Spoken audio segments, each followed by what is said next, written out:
Superior genetics.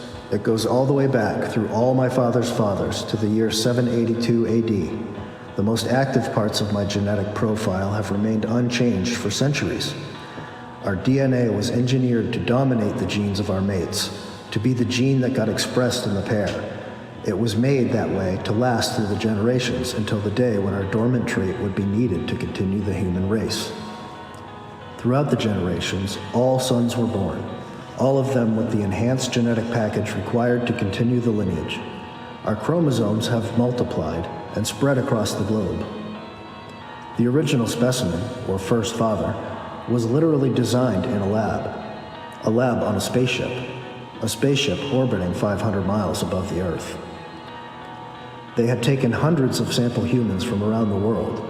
They were looking for the best genetic profile to use as a template. After finding the human most to their liking, they enhanced existing gene expressions and inserted code where they needed to.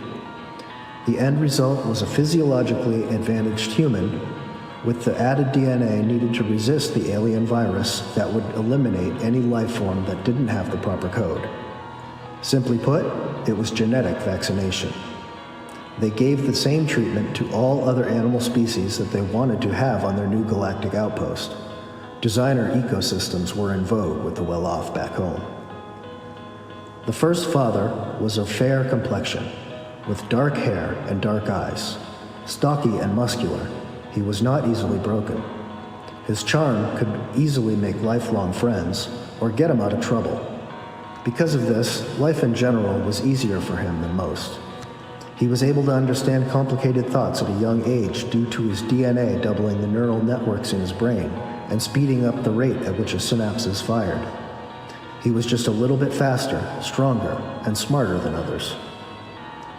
He was gifted to a barren couple in the Scottish Highlands in 782 at the age of 1. This was no accident. He was put there to be tested by the growing Viking threat. Swift and strong, he was able to defeat all of the Vikings that he faced. He relentlessly protected his loved ones, even as other families in other villages succumbed to the pillaging of the invaders.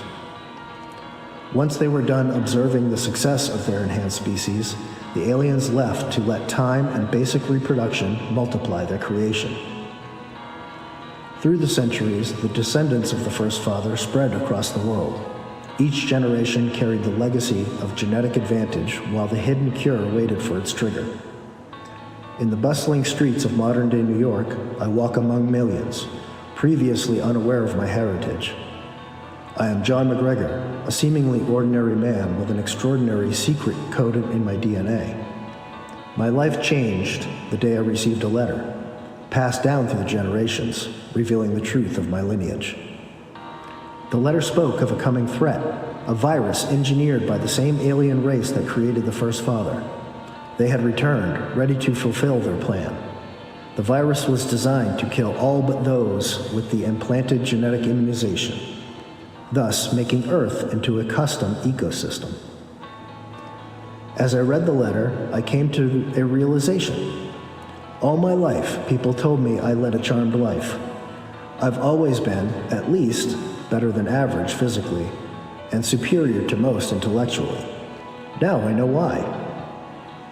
But I wasn't alone. Across the globe, others like me were discovering their heritage. We were going to be humanity's last hope, the culmination of centuries of genetic preservation. As news of the strange new illness began to spread, I knew our time had come. The virus was here, and only those with our unique genetic makeup could hope to survive and fight back. In secret, we gathered, scientists, warriors, leaders, all descendants of the first father. We pooled our enhanced abilities and knowledge, working tirelessly to develop a cure that would save humanity. As cities fell and panic spread, we raced against time. The aliens, thinking their plan was succeeding, began their invasion. But they had underestimated the legacy they had left behind centuries ago.